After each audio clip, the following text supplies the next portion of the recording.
Investigative reporter, I am absolutely fascinated by places where breathtaking natural beauty collides with really dark local legends. So today, we're opening up the case file on the Hongan River in Korea's Gangwon province. If you look at it on the surface, this river is stunning. It's famous for this crystal clear emerald glass water, perfect tranquil escape for city dwellers. But beneath that calm exterior flows a pretty deadly reputation. We're going to break down the terrifying 72 hours of a soul travel blogger just to see what actually happens when a peaceful camping trip collides with what might be an ancient, localized terror. Our case file actually begins with this incredibly urgent warning. So our subject is a guy named Yungu, a travel blogger who headed up to the Hongan River just to recharge, take some scenic photos, you know the drill. But on his very first night there, while he's just soaking in the peaceful campsite, the campground manager walks up to him, and the manager is dead serious. His face is pale, and he delivers this urgent, almost begging warning: whatever you do, stay away from the water after dark. Now, Yungu brushed this off. He figured it was just some weird local superstition, maybe a playful scare tactic for the tourists. But as we're about to see, he would deeply regret ignoring that warning. So as we navigate through this explainer, we really need to keep this central question in the back of our minds. Is the remarkably high accident rate at this river just due to hidden natural dangers like unseen undertows, steep drop-offs, mixed with a healthy dose of nighttime psychological paranoia? Or, like the locals firmly believe, is there genuinely something sinister lurking beneath the water? We're going to look at this neutrally. We'll weigh the hard facts of Yungu's harrowing experience directly against the deep-rooted cultural folklore of the area. Section 1. The Case Study, Yungu's Descent. Okay, the way his encounters escalate over just 72 hours is wild. Friday night, the fear is purely psychological, right? Yungu walks down to the pitch-black river to grab his fishing gear, and he just feels this intense, gnawing unease. He hears a splash, spots a silhouette, but it turns out to be a floating plastic bag, just a trick of the mind. But by Saturday night, it shifts. It becomes auditory. He hears this faint, dragging voice coming from the dark water, sometimes sounding like a woman, sometimes a baby, just whispering, "Help me," and nobody else is awake. Then, by Sunday dawn, it fully invades his subconscious. He suffers this violent, vivid dream where he's actually being pulled underwater by his ankle, drowning, with these wet strands of hair wrapping around his fingers. So it goes from paranoia to auditory hallucination to a full-on physical sensation in no time at all. Now, get a load of the sensory evidence from his final morning, because this is where things get really compelling. Yungu heads down to the riverbank for one last look. Out of nowhere, his phone camera starts glitching out, flickering, totally unable to focus on the water. Then, he actually spots a limp figure floating just below the surface, a woman with long, heavy black hair. And right then, there's this sudden, localized olfactory shift. A foul, damp, fishy stench just hits him, making his stomach turn. But honestly, the craziest piece of evidence is that the other campers right nearby are just laughing and fishing. Complete lack of reaction. They don't see or smell a single thing. This highly localized phenomenon totally breaks Yungu, and he just flees the campsite in a panic. Section 2. Legend of the Sunken Village. Before we get into any ghost stories, let's put our reporter hats on and look at the actual data.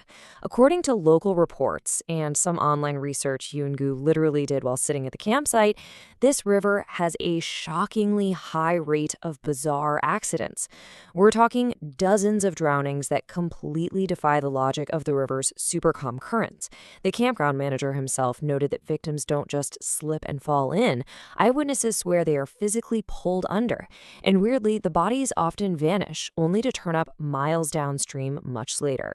Statistically speaking, something undeniably dangerous is happening in this specific stretch of water.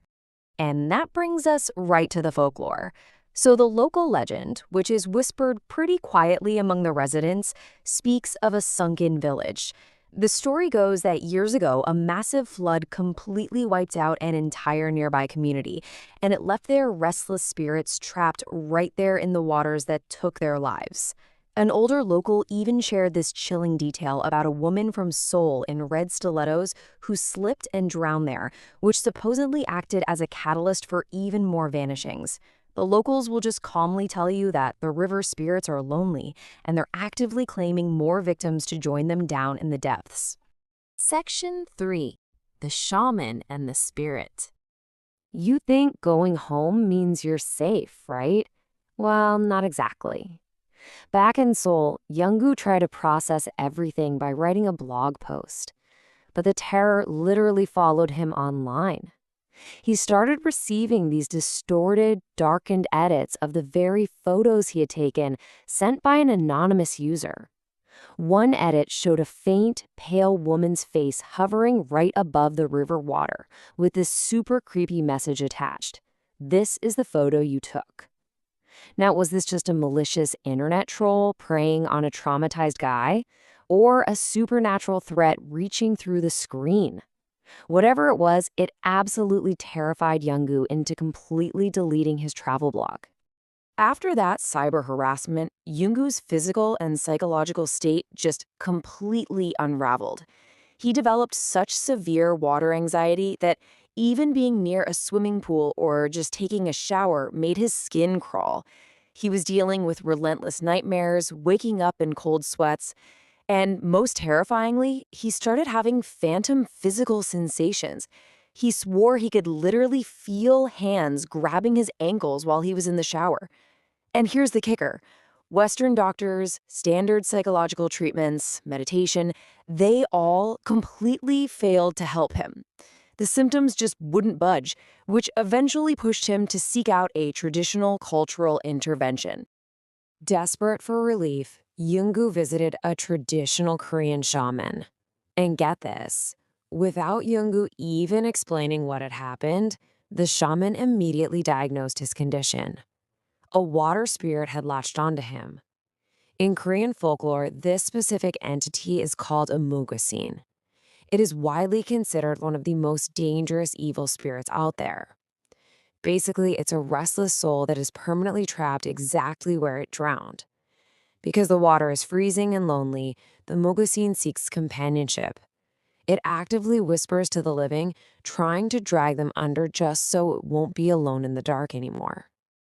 Now, what's really fascinating here is the crucial cultural role shamans play in identifying and protecting people from these spirits. First, the shaman provided this immediate, unquestioned identification of the unseen threat, which finally gave Yungu some much-needed validation.